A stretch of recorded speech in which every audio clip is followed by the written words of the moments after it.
Hello, everybody, and welcome back to the Unwokeable Podcast. I'm your host, Mark. And man, we have some activists who want to further destroy Western civilization any way they possibly can, but they're doing it in the name of oil and stopping oil exploration. And so they thought it was fitting to take soup and throw the soup on a priceless Van Gogh painting, The Sunflowers. And oil is so bad that we must destroy art. That's where we're getting here, folks. That's where we're getting.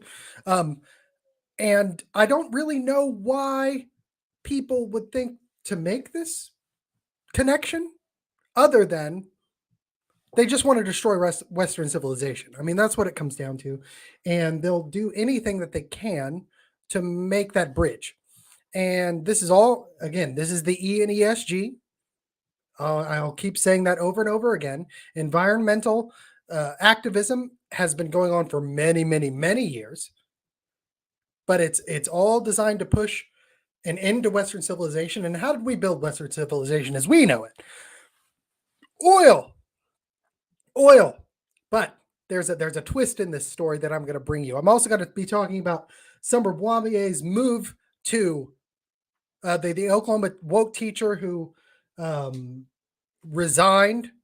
She did resign, but who Wendy Suarez said was fired at the beginning, is going to New York. It's amazing how the left always makes their activists fail up.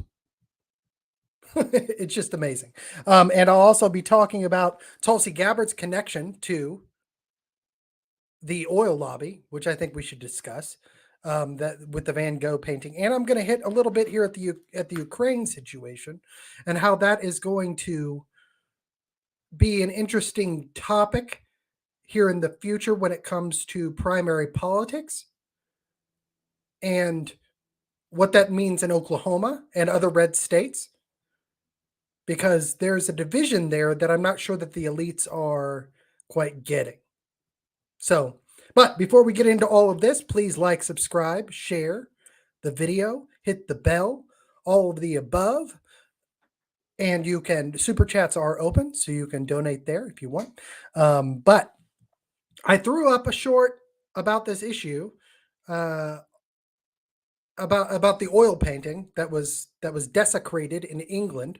And so we're going to dive right into the story here from USA Today to give you some context. So, London Metropolitan Police said officers arrested two people on suspicion of criminal damage and aggravated trespass. Specialist officers have now unglued them because they glued their hands to the wall. Oh, and I need to start up here. Sorry, I started. So, climate protesters threw soup over Vincent van Gogh's Sunflowers in London's National Gallery on Friday to protest fossil fuel extraction, but caused no discernible damage to the glass-covered painting. Now, see, this is there's a different story here that we got from the National Museum that held it, because it's actually covered in a polymer, not a glass covering, but there's a polymer that covers the painting, so it's sealed. But we'll get to that. The group Just Stop Oil, which wants the British government to halt new oil and gas projects, said activists dumped 2 cans of tomato soup over the oil painting, one of the Dutch artist's most iconic works, so Van Gogh being Dutch. The 2 protesters also glued themselves to the gallery wall. I really hope that they grab them and rip them just right off. That would be great, because if you're going to glue yourself to a wall, under a priceless painting that you've just desecrated, there should be no care in removing you from said wall. So, just something to think about. Not sure how they were removed. I'm sure there was great care taken with them, as they are human beings, and so I digress. The soup splashed across the glass covering. Again, this is not what I'm seeing, and I'll show you the video. Because my point here is really interesting. the glass covering the painting in its gilded frame. The gallery said there was some minor damage to the frame, but the painting is unharmed. The work is one of several versions of sunflowers that Van Gogh painted in the 1880s. Okay. London's Metropolitan Police said officers arrested 2 people on suspicion of criminal charges and aggravated trespass. Specialist officers have now unglued them from the wall. Pardon me, and they have taken them into custody into London Central Police Station. So these are the things. So I'm going to take you to my video here showing you what actually happened, because I think it's interesting that these people got close enough to the painting to do this, especially wearing what they were wearing. The security should have been on a high alert, but I guess you can't judge anything by appearance anymore, or you can't use common sense policing or security measures, because that would be, I don't know, racist or something. Although these are 2 white girls, obviously. So I'm going to take you to my post here on Twitter. So here's the actual video so you can see what happened. Now look. Security. So they take their hands and this one girl actually accidentally rubs her other hand with the glue.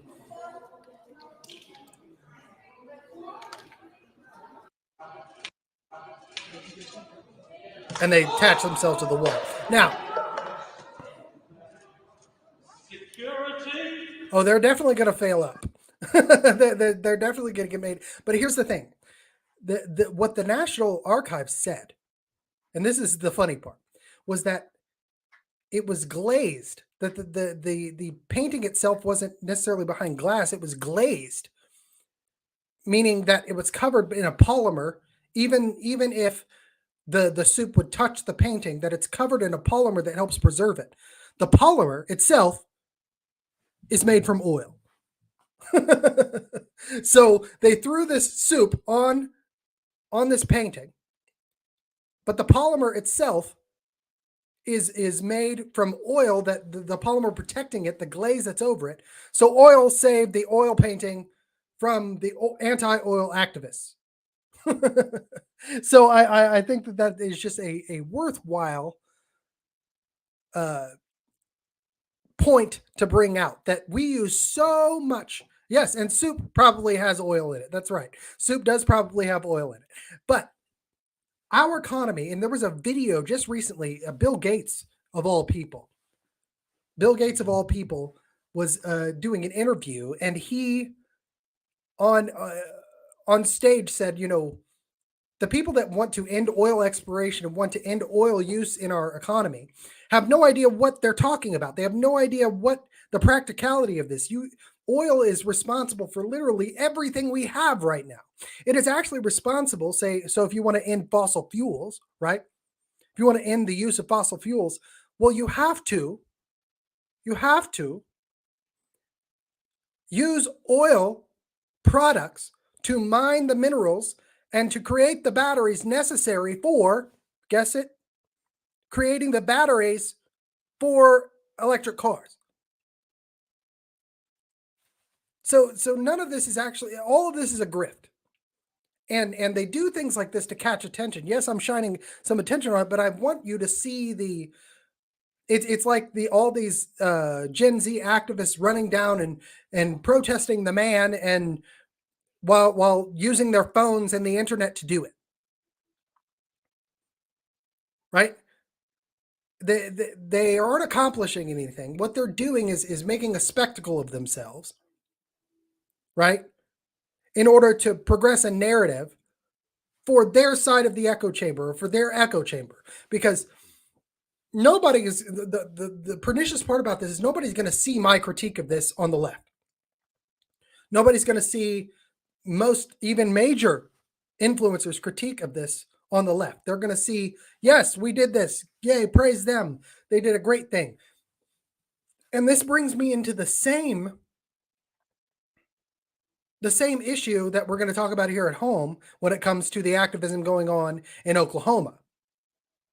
But I want to highlight one thing since I've just recently talked about Tulsi Gabbard and everybody praising Tulsi Gabbard about, her having come out. Now, again, when it comes to Democrats or former Democrats, she has a lot of good issues, right? She's really understands the woke threat. She understands what they want to do to the culture, but she has some pernicious ties that make me nervous.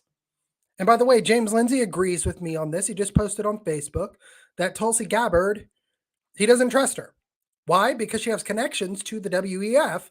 She has connections to these globalist organizations that want to unify the entire world beyond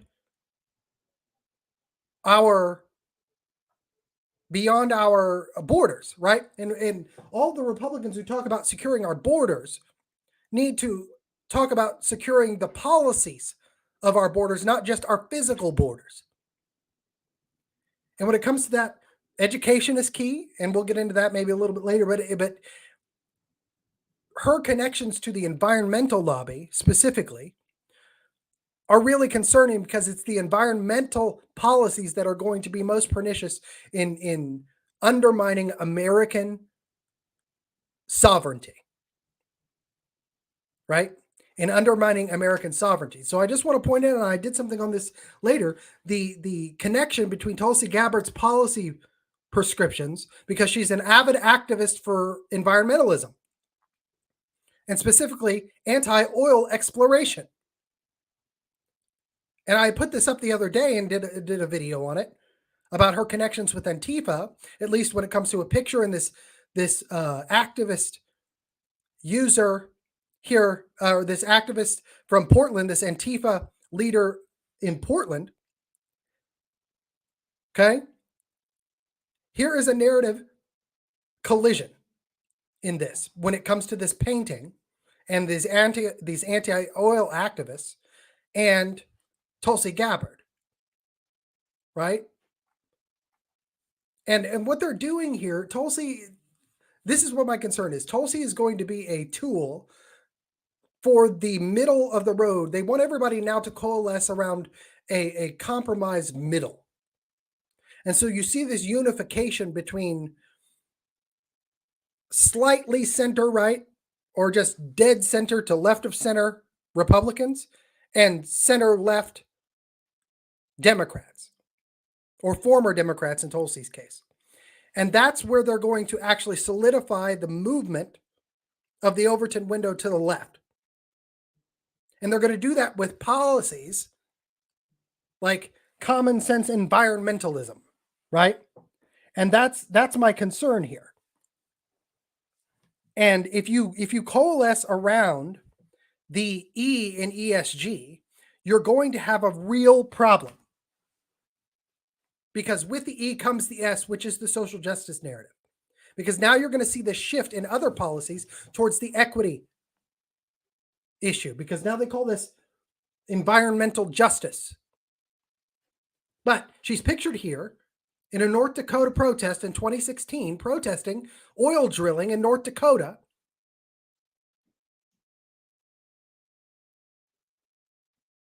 And was pictured with an Antifa leader in Portland. So these are the anti-oil activists, the same ones, the same group of people, not the exact same activists, I don't know, but the same group of people that just desecrated this painting. Right? And I'm sure Tulsi will come out and say this was wrong, which the desecration of the painting, yes, wrong. We agree. But will she come out and say that she's anti-oil exploration or she's pro-oil exploration now? I doubt it. This is the same person that endorsed Bernie Sanders for president in 2020. You see what I'm saying? So therein lies our connection between Tulsi Gabbard and underscores my issues with her.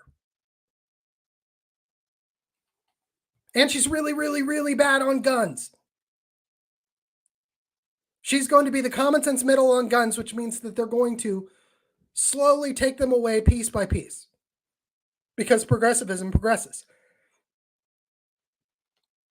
And I'll just remind you of the stuff I posted yesterday, but this is on her Facebook page where she and the Antifa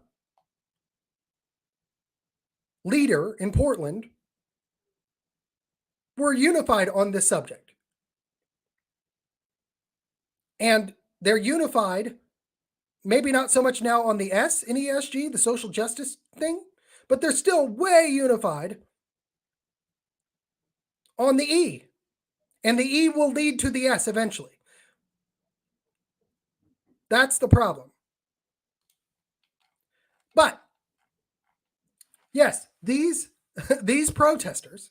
So there's my connection between Tulsi Gabbard via the anti-oil lobby, and why we should be wary of her as being, she is, if what I am fearing is the case, she's an example of a controlled opposition being put out, saying all the right stuff about the most crazy things that the left is producing, like the trans issues in schools and the drag queen stuff in schools and all of that, which everyone can be very, most people can unify around, right? But then she's going to say, well, if you're a common sense person, then we need to be, moderate on these environmental issues. That's how progressivism progresses. And there's going to be a whole host of center to center left Republicans that follow that lead in the name of making a lot of money. You get what I'm saying? Just something to think about, guys. Now, I'm not drawing any conclusions. I'm just giving you another perspective. Because there's a lot of what Tulsi Gabbard says that I like. But again, in her interview with Joe Rogan, she had the opportunity, was asked the question by Joe Rogan, who's causing all of this stuff and all the stuff that she's against, which is, the woke issues in schools, the racism, the trans issue, the drag queens, all of those things, all those bright, shiny things. And for someone who has supposedly denounced the WEF for what they've done, she had a chance to lay it at their feet and at the UN's feet, the UNESCO and those ties. She had a chance to do that, and she didn't. She actively avoided it. And you can go back and watch my video on this with her from just the other day, Antifa and Tulsi Gabbard. You can find it on my channel. Yes, it's mission creep, Wikipedia snippet. Yes, it's very much the case. So, well, and I have a Facebook user here, guys. If you're, I would recommend this. Just some house cleaning here. If you want me to know who you are when you comment in my feed, come to YouTube, because at least because all it comes up most of the time here, if you're commenting on Facebook, and I'm hesitant to put up any comments from anybody where I can't see who they are, or at least verify through an account. You don't have to put up your real name on your YouTube account, obviously, but just come and do that. But there's a Facebook user here that put up this. It says that, and I'll open this in a little bit. I'm hesitant to open any links directly, but BlackRock is ready to invest in U.S. energy pipelines. That's great. And I think Vivek Ramaswamy has made a lot of movement on this because he shamed them into understanding that, they will leave you, that a lot of businesses will leave BlackRock and have started to do that if they are going to continue to not make money for their shareholders, not their stakeholders. And there's a difference here.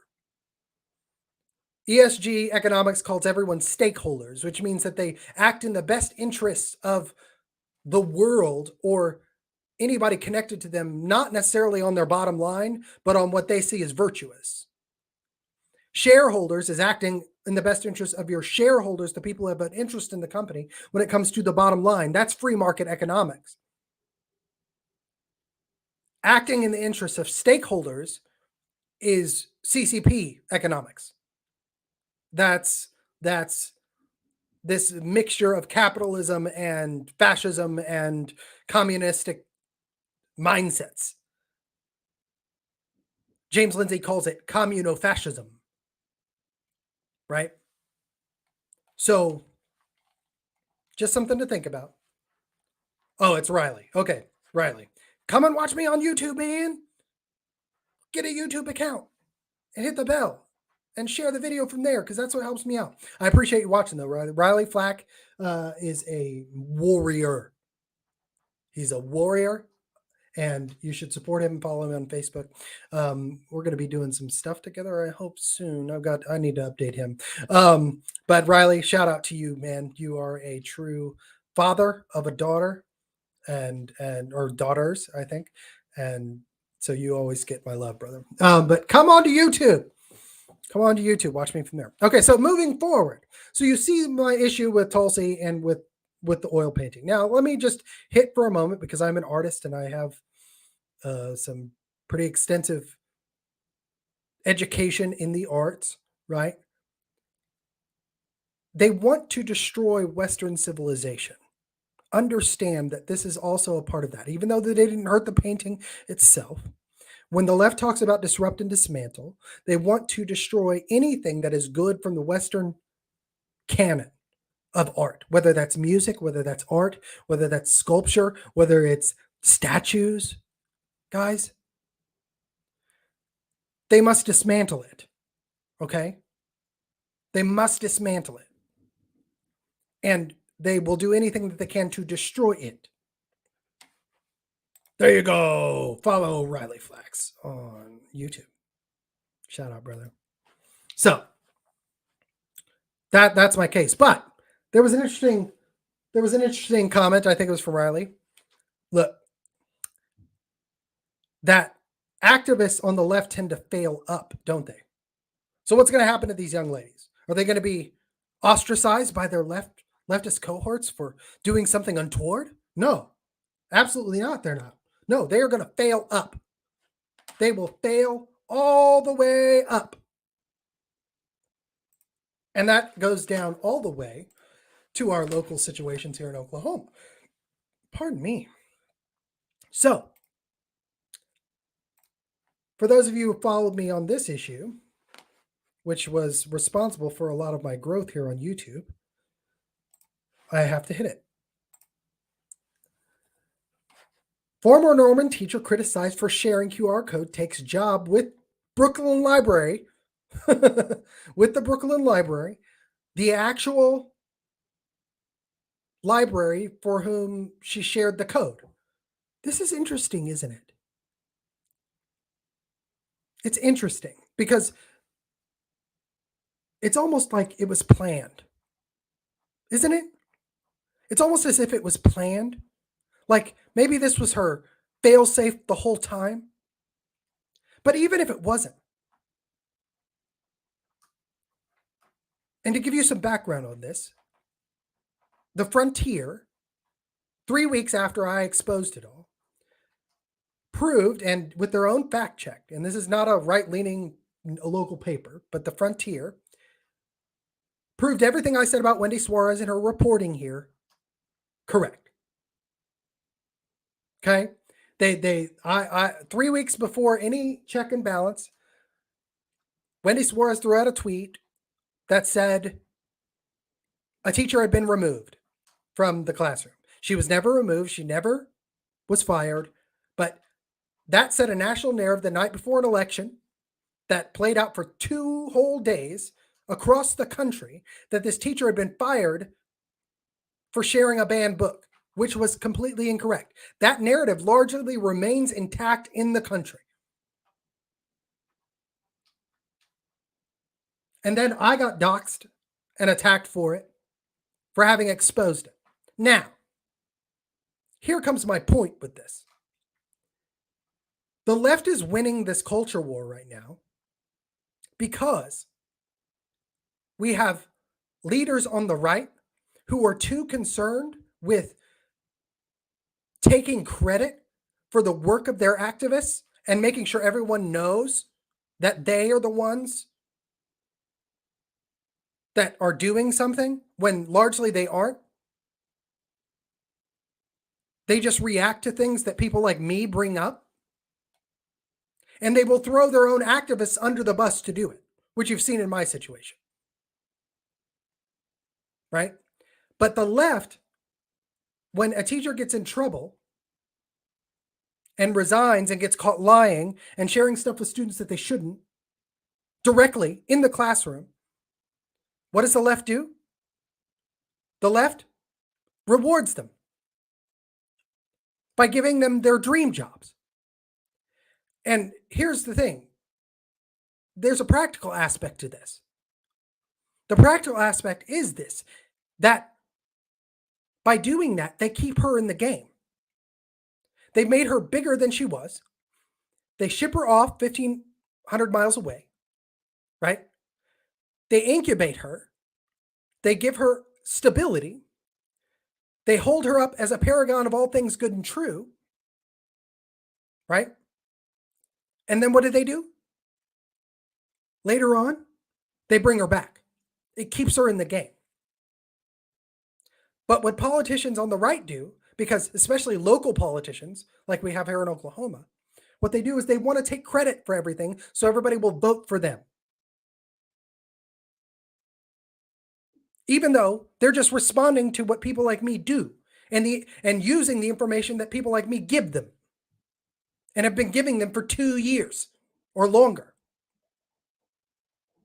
Thus the reason I wrote my op-ed in the Federalist, because Governor Stitt was being touted as having, led the charge on ending trans surgeries at OU Children's. He didn't lead anything. He was drug kicking and screaming.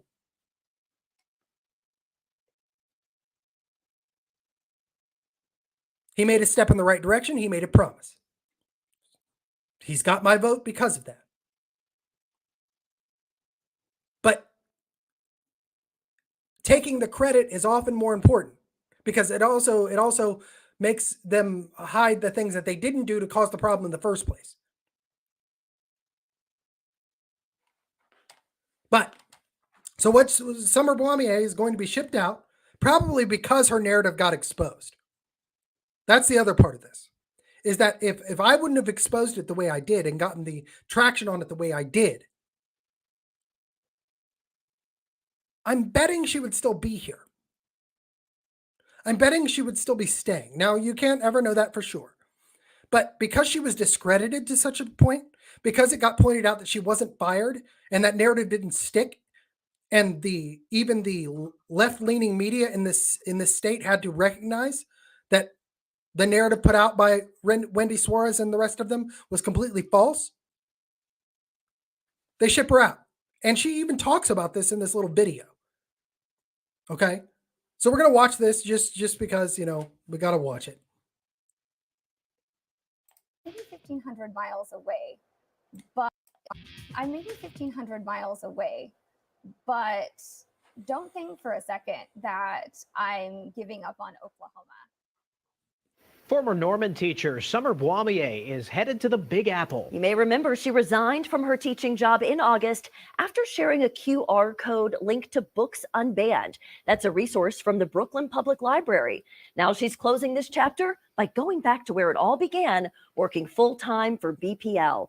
The parent who filed that complaint against Blamier in Norman told Fox 25 she was upset the public library link offers access to what she described as porn, and she wanted her criminally charged. The school district claims the issue was instead about political speech in the classroom. Blamier reported death threats to police after Secretary of Education Ryan Walters released this letter calling for Blamier's license to be pulled and accusing her of providing access to banned and pornographic materials. Is that true? Did you provide porn to students? No. And the fact that I even have to answer that question is wild to me. I can't comment on, a specific legal action at this point in time, but I will say this. No one gets to use me for political points without my consent. And the next time someone thinks of getting into a war of words with an English teacher, they might want to think twice. Boismier still holds a valid teaching certificate in Oklahoma, and she tells me she plans to renew it in 2024. You can find more of my full discussion with her on okcfox.com. Now, Following breaking news Hold this on. morning as firefighters there's a lot wrong with all of that. There's a lot wrong with all of that from the outset. And the issue here is she's being promoted up. She's being sent away, but she says at the beginning of the video that she's not done with Oklahoma. And I guarantee you, come time, she will make a triumphant return when everybody's forgot about all of the mess that she created and the lies that were told on her behalf. Because that's what the goal is here now, is that once the false narratives were exposed and the faux journalists here were exposed for what they tried to do to you, they have to put it underground and they have to make you forget. And they're going to inundate you with a bunch of different issues between now and then because our news cycle moves so fast. And what they're going to do is discredit me and discredit other people who brought it out, including the parent here.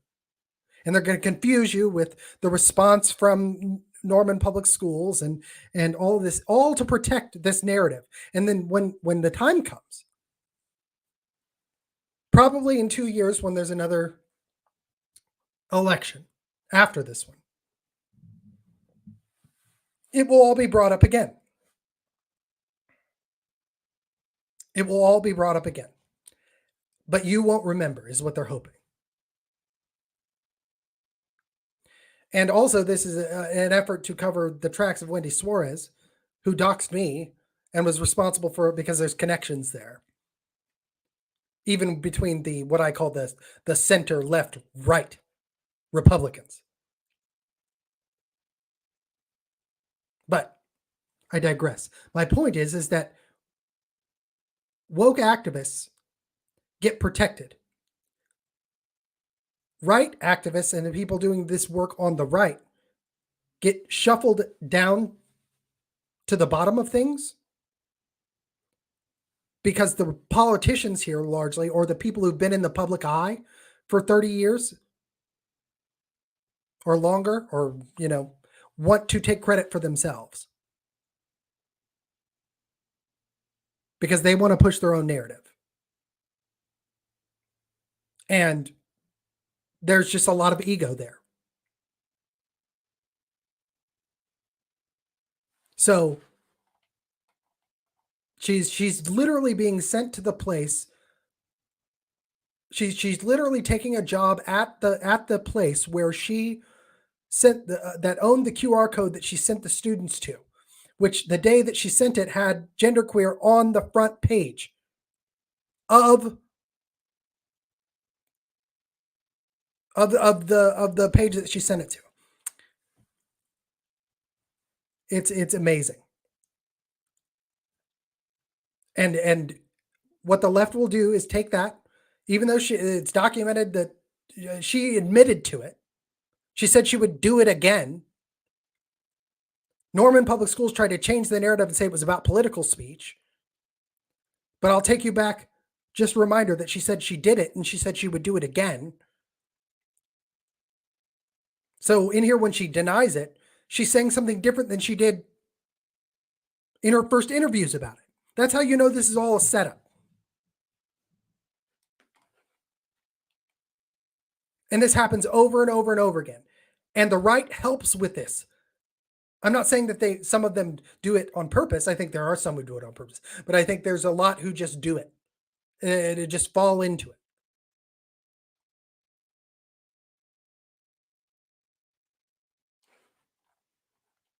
It's scary, guys. Because we don't have very many people that are telling the truth a lot of the time. Or they're parroting a falsehood that they think is the truth. That's the other part of it. So I don't want to get caught into intentions, because there are lots of great leaders here in Oklahoma. But they don't dig down and notice what's happening in terms of the manipulation. And the left controls the media. They control it. So, something to think about. Now, Ryan Walters stepped into it here, and I tried to tell him, but I have a piece of advice, and nobody may ever see this, but here's my advice to the right and to guys like Ryan Walters. Don't ever accept the premise and stop going after sympathetic groups of people when you have groups of people who are unsympathetic, like administrators that hire these teachers. It's a thing with Tyler Wren, right? Going after his teaching certificate when you have no legal basis to do it is a losing proposition, because it's just going to make you look like you're anti-teacher. What you should go after is the people who hired him, knowing what his activism was. That's the same thing that happened with Summer Boimier. She was outward in her activism, was hired on purpose by the administration of Norman Public Schools to push and do exactly what she did. And nobody has a special place in their heart for the student services director at Norman Public Schools, or that position. There's not near as many of them. She's the DEI director, but she's the reason that Summer was hired. The same people at Will Rogers High School that hired Tyler, that they're the issue. Guys, they're the issue. And if we don't start going after the root of the problem, we're just going to keep putting out fires. We're just going to keep putting out fires. And the source of the fire will never, ever, ever be extinguished, which means over a long enough timeline, we lose. And I'll tell you this, if there are mistakes made by politicians, I've seen a couple of politicians here, and I'm not going to name names because on the good or the bad, because then you get into a personality war, right? And I love Dwight Eisenhower, who used to say, I'm not going to argue personalities. And I'm going to start taking that advice. But here's the good. I've seen politicians here in Oklahoma that I greatly respect that have made mistakes out of ignorance in the past and walk up and own them and say, I was wrong here, but look, this is what I'm going to do to fix it. Right? That's what we all should do. That's what I've tried to do. Is if in my own situations, it's like, okay, I've not been perfect at all. But when I make mistakes, I'm going to try to own them and then keep moving forward. That's the kind of politicians we need, instead of trying to cloud the narrative with lies that are going to make your base mistrust you. They're going to make your base mistrust you, right? If you get caught in lies and get caught doing things that are, in terms of legislation, that seem to fix the problem but don't, that makes me mistrust you. Just say, okay, look, I didn't understand the issue at this point in time, and I supported this, but now I'm going to support this to rectify that.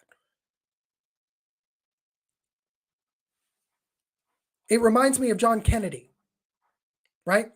John F. Kennedy, after the Cuban Missile Crisis, or no, after the Bay of Pigs, success has 1,000 fathers, but failure is an orphan, is what he said. But he came out and he said, the buck stops with me, and I am the responsible officer of the government. I made mistakes, and I will now rectify said mistakes.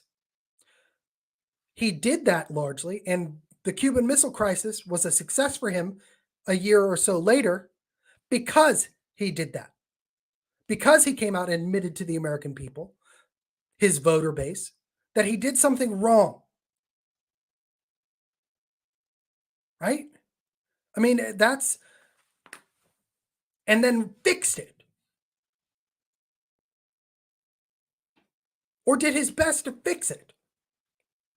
That's what we do not have in politics anymore. None. Nobody is, it's like, nobody's willing to say, okay, I got this policy wrong, let's move forward. Now, again, this is, and to be fair, this is why I won't cast a conclusion on Tulsi Gabbard, right? People change. People misunderstand things, right? But I'm going to bring up my issues so that she can rectify them. It's also my issue with school choice, right? I want to be for school choice. It sounds so good. But there are things in it that do not make sense to me. And instead of avoiding those things, hit them head on. And if there are issues, let's fix the issues. Unless you don't want the issues to be fixed. That's my problem in my head. So, and I kind of went on a tangent, and I think that we're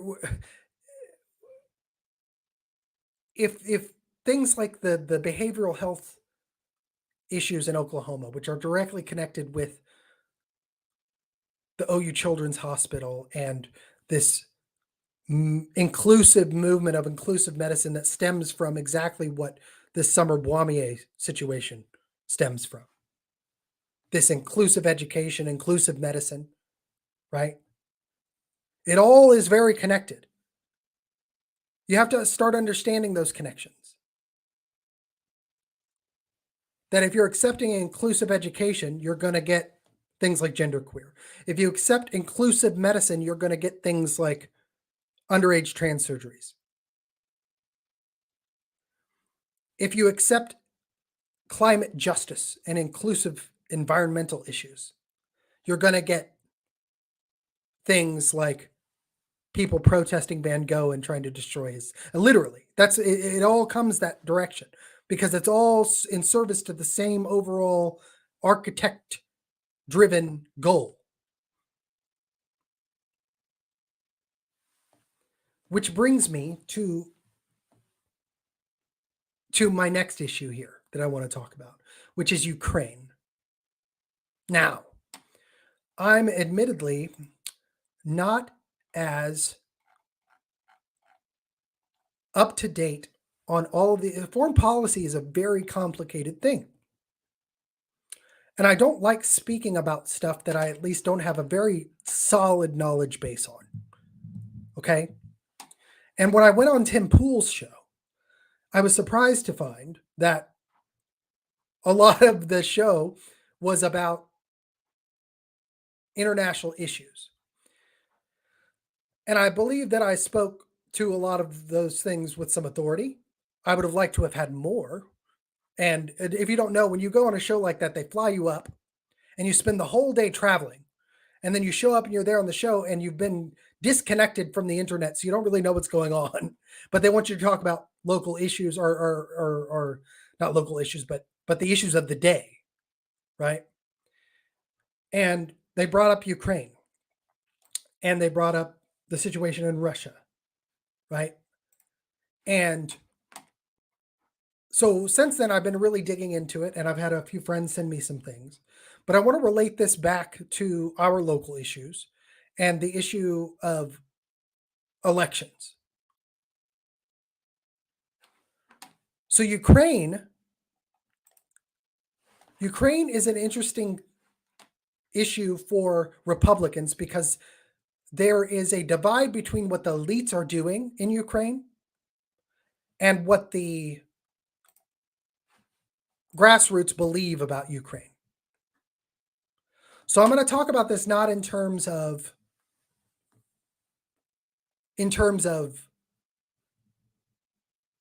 the right or wrong necessarily.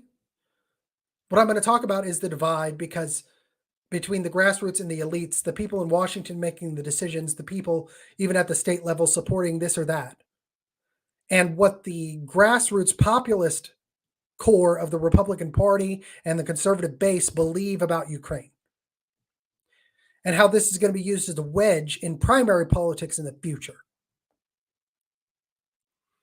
So I stumbled across this website called the Republican Accountability Project. And there is a dividing line there's a wedge being driven when it comes to Ukraine, that if you have any issues with Ukraine, then you're automatically a pro-Putin Russia supporter. And that's a dichotomous choice, right? Because one thing that I think we can see that just recently, even with like AOC and her being called out by her own constituents, that if you're dumping money into the Ukraine conflict, you're making nuclear war more likely. Because one thing I know about Putin is that he's not going to suffer a loss here. If they think he's just going to give up and give all of Ukraine back, that is a complete, it's a pie in the sky fairy tale. Let me just bring this back to a common sense way of thinking for a second.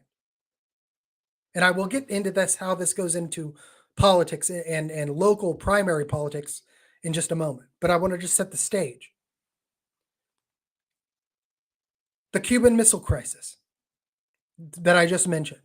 John Kennedy, that was brought about because John Kennedy was weak on the Bay of Pigs.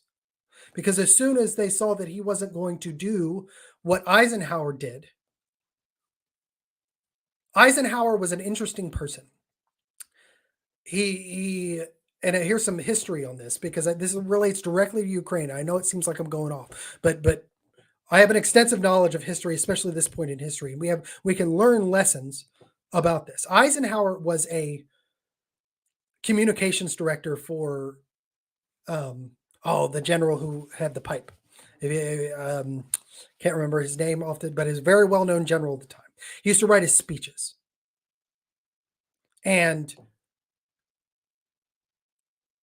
he knew how to message. But here's the issue with Eisenhower. When he became president, when he would talk off the cuff, his syntax was garbled, right? And he would purposely not be very clear about what his intentions were to the world. And he would say things like, one of the best examples is this: things are more the same now than they ever have been. And he would make statements like this, knowing that he was saying something without saying anything.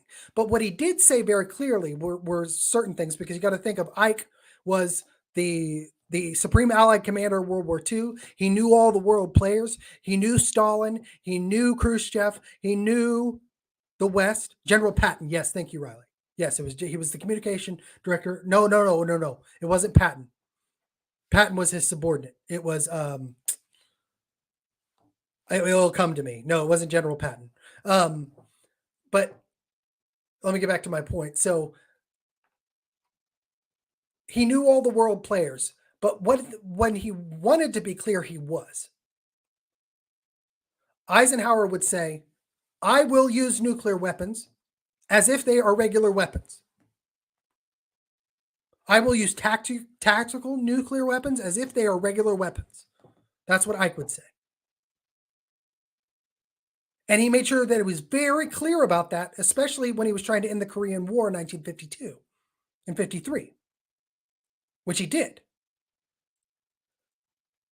And everyone believed him when he said he would use nuclear weapons, because it was just not that long ago that the United States in 1945 had used them in a war, right? Now I'm getting to Ukraine. I swear this does get there. So what happened between the shift from Ike to Kennedy, and the reason why the Cuban Missile Crisis happened under Kennedy, was because of the Bay of Pigs. The Bay of Pigs showed that Kennedy was indecisive and not willing to support an action that he had drawn up and done because he wanted to try to remain under the radar. And it was very interesting because there was a meeting between Ike and Kennedy after the Bay of Pigs, after the failure of the Bay of Pigs. Ike came to Camp David with Kennedy and basically sat down with him and said this. He said, "You did stuff wrong, kid." And Kennedy was saying, "I don't know what I could have done. The CIA messed with me. I didn't know exactly what was real and what wasn't." And Ike asked him, he said, "Well, did you have everybody down in a room and just sit them down all together and debate the thing in front of you? So they were all giving and counterpointing and arguing with each other?" He's like, no, I just took this advice here. I took this advice here. It was all done very separate. And Ike said, "Well, there's your problem. You didn't get the full information." And then he took Kennedy to task. He said, "Kennedy," he said, "Mr. President, if you're going to go all the way. Don't ever do a half measure. Ever." And we're talking about the guy who architect of the D-Day invasion. And he gave him a schooling in how to manage foreign policy, right? But Ike was effective because he said to the world, "I will use nuclear weapons if I want." And that's why we had 8 years of peace. Now take it to now. Why did we not have any conflict in Ukraine when Trump was president? Because everybody thought he was nuts. They didn't know if he would use nuclear weapons or not. They didn't. They didn't know if he would use those capabilities or not. He did things like send the coordinates and a picture of the Taliban's leader's house to him and say, "Mess with us and we'll get you." That's a implicit or explicit and implicit threat to say, "I know where you live, and if you do what you're not supposed to do, I'm going to kill you." That's what he would say to the terrorists, right? That's what he would say.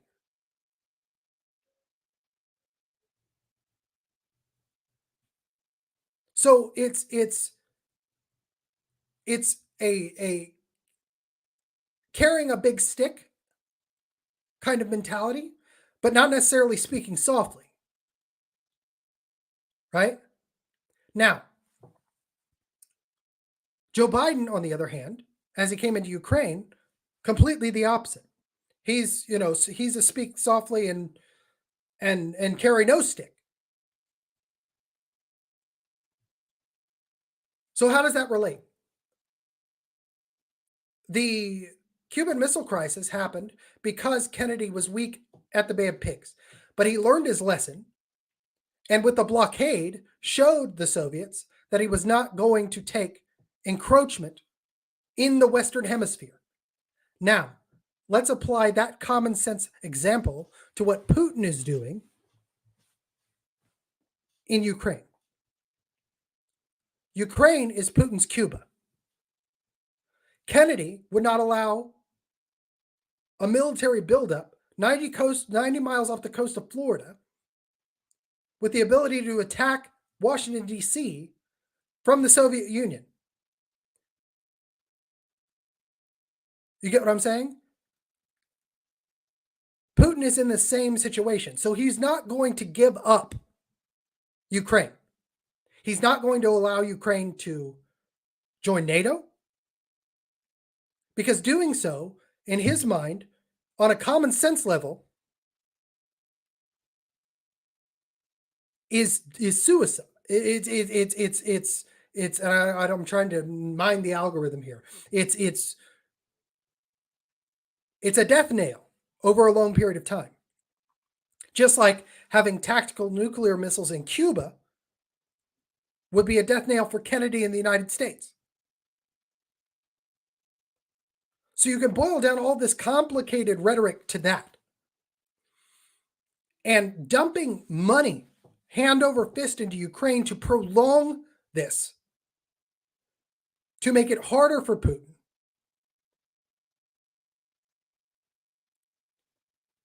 leads to the greater possibility that we're going to have a nuclear conflict. Because he, just like Eisenhower, just like Trump, has said he will use these weapons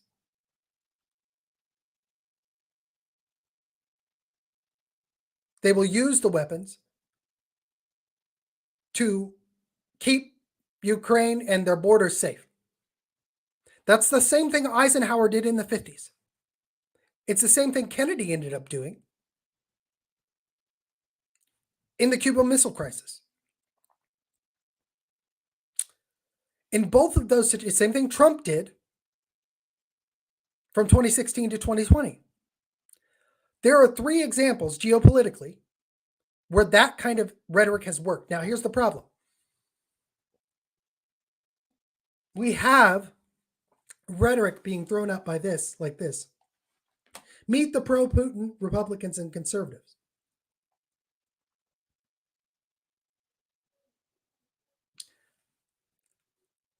In order to be a conservative or a Republican that isn't pro-Putin, they're setting a narrative here. In order to be that, you have to fully support all aid to Ukraine. No, you don't. You can be anti-Putin and his insanity and his aggression and not be overly antagonistic against a country that borders him, using that as a cudgel, knowing for a fact that he cannot back off should he have invaded Ukraine. No, he shouldn't have, but he did. You can't operate this situation out of a what I wish he should have done. Russia is the power in that region at that point of the border. So now dumping tons and tons of money and talking about taking Ukraine into NATO, which again, we agreed not to do, which held the peace in that region for decades.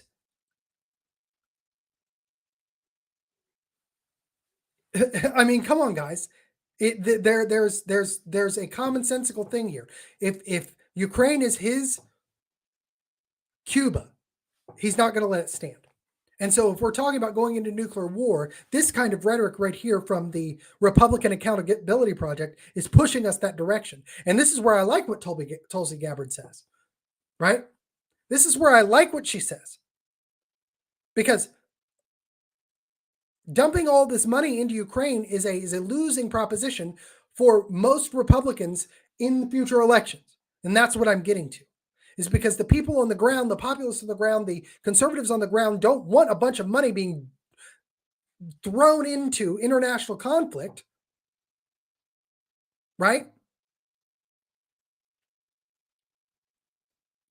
When there are things here that need fixed. And when it can lead us towards a war that could take our sons and daughters from us. Not to mention the millions of people it would kill in Europe. And not to mention that with the power of intercontinental ballistic missiles,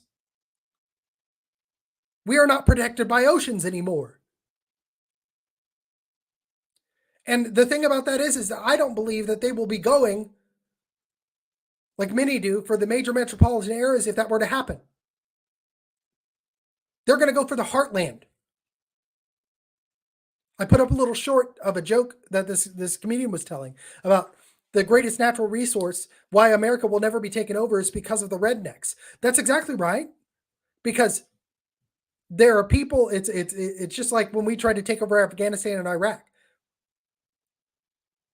People with guns will not go silently into the good night. But if there are nuclear weapons thrown into the center of the country, especially when you talk about like Whiteman Air Force Base and stuff that's in Missouri and other Tinker here in Oklahoma. And these are where the bombers will be launched from. But that will wipe out If you hit New York or you hit Los Angeles, you're hitting an unarmed populace. And unlike World War II, things are more disparate when it comes to our financial wealth, right? They're not as, they're spread out over the country. It's not just in New York anymore. It's not just in you know, the Fed, for example, has places.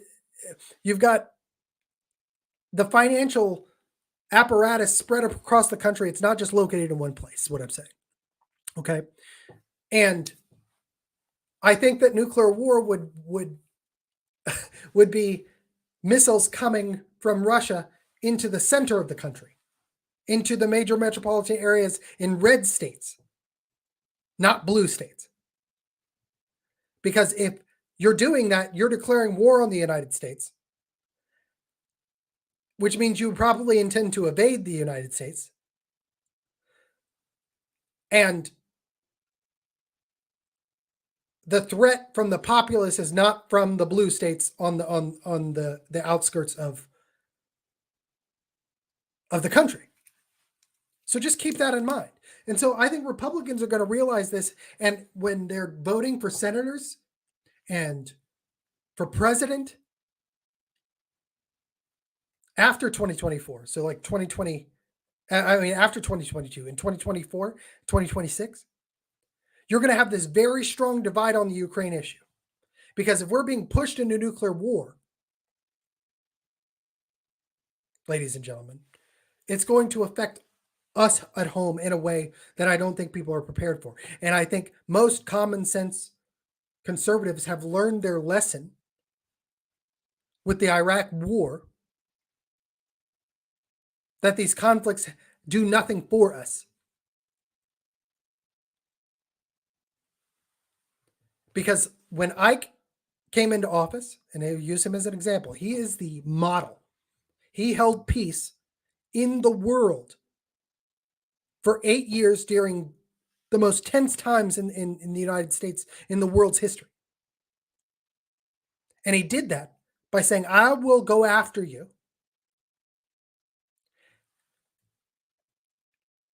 And you won't know where it's coming, and I have no problem doing it. But he also, when the things started to go off the rails, was when he started getting involved in places like Vietnam and Venezuela and started doing these undercover coups. And that's what set up the issues in Cuba that came in Kennedy's administration. Those are the mistakes he made in Iran, for example.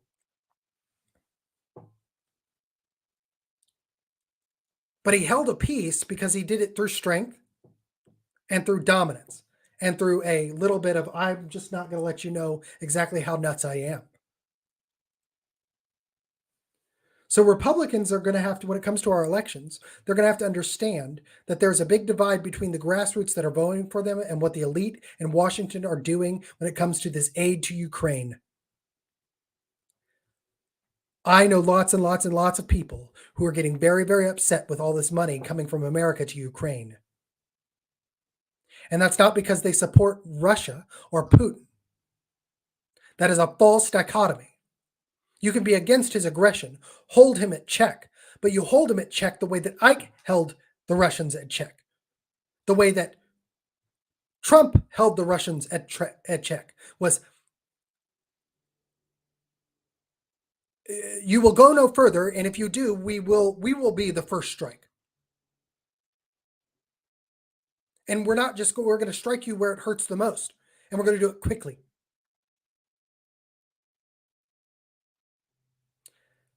But the Ukraine situation, there are parts of Ukraine that will never return. And trying to negotiate a peace where there's some kind of division here is the best possible solution. And you could owe this a lot to Ukraine's corruption, having to do with Joe Biden a lot when he was vice president. And say, okay, well, you made your bet in lots of ways. But taking them into NATO is a losing proposition, and it will be a losing proposition for Republicans in the future. understand this. The home populace will not accept us getting involved in a nuclear conflict.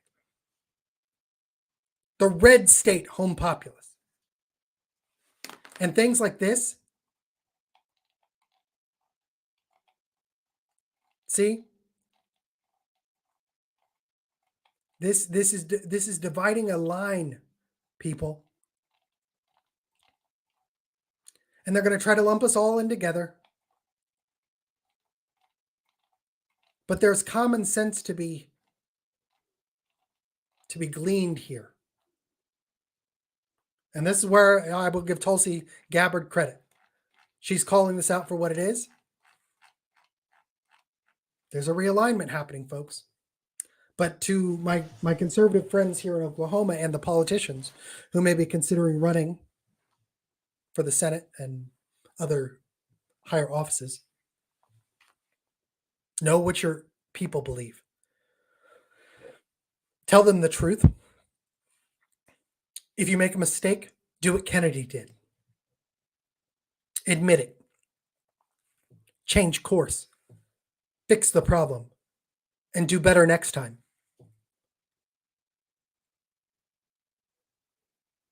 If he would have lived through 1963, he would have undoubtedly been reelected because of what he did at the Cuban Missile Crisis.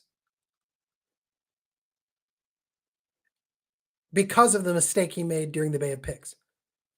You get it? And that's what we're all trying to do here, right? We're all fallibly human beings. We've all made mistakes. We've all done things wrong, but we try to be better than we were yesterday.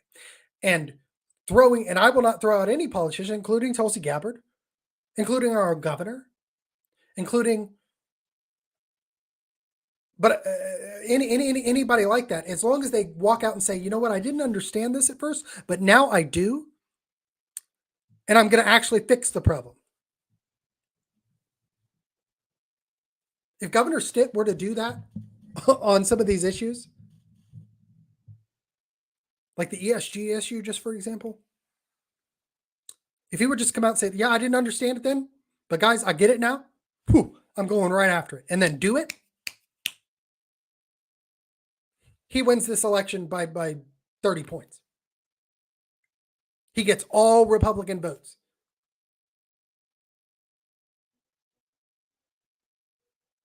You know? So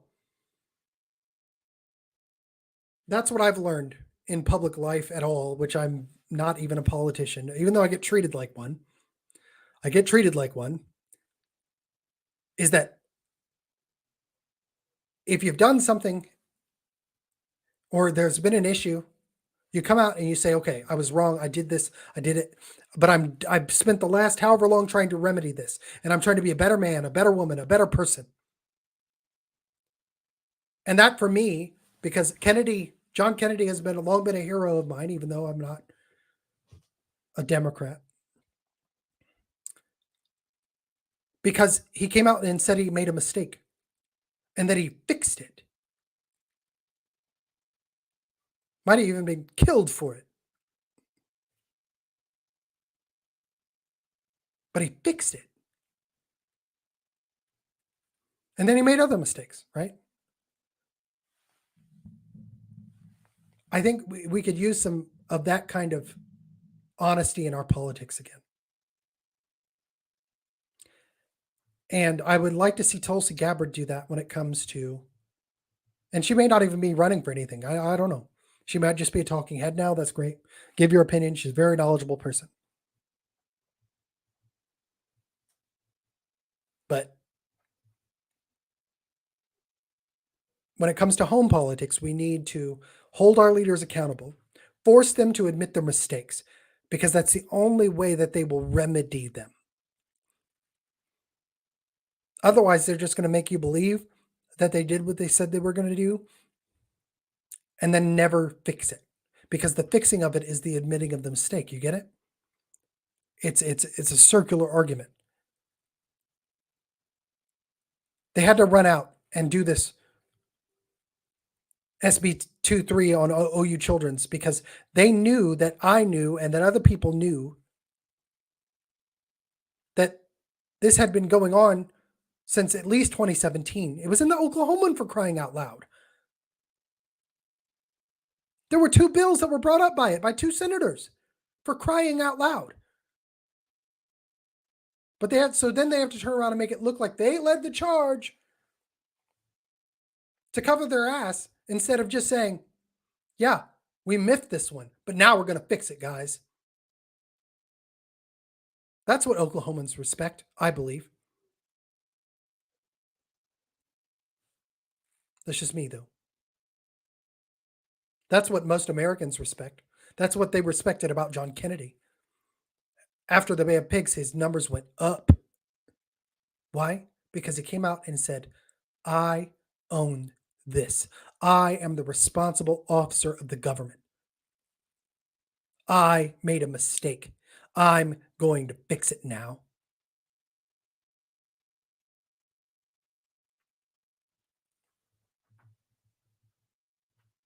I would be making Kevin Stitt for president signs if he would have just come out and said, yeah, we miffed this one on the SB, on the trans issue. If he would have just come out and done that. Ooh. And then fixed it. Vetoed some of the money that was going to go to it, like he did the Arts Council money in the same bill. So it's more important to keep money from the arts than it is to keep money from trans surgeries and places that have committed to doing them over the last 5 years. Makes no sense. That's what's made me question your motivations.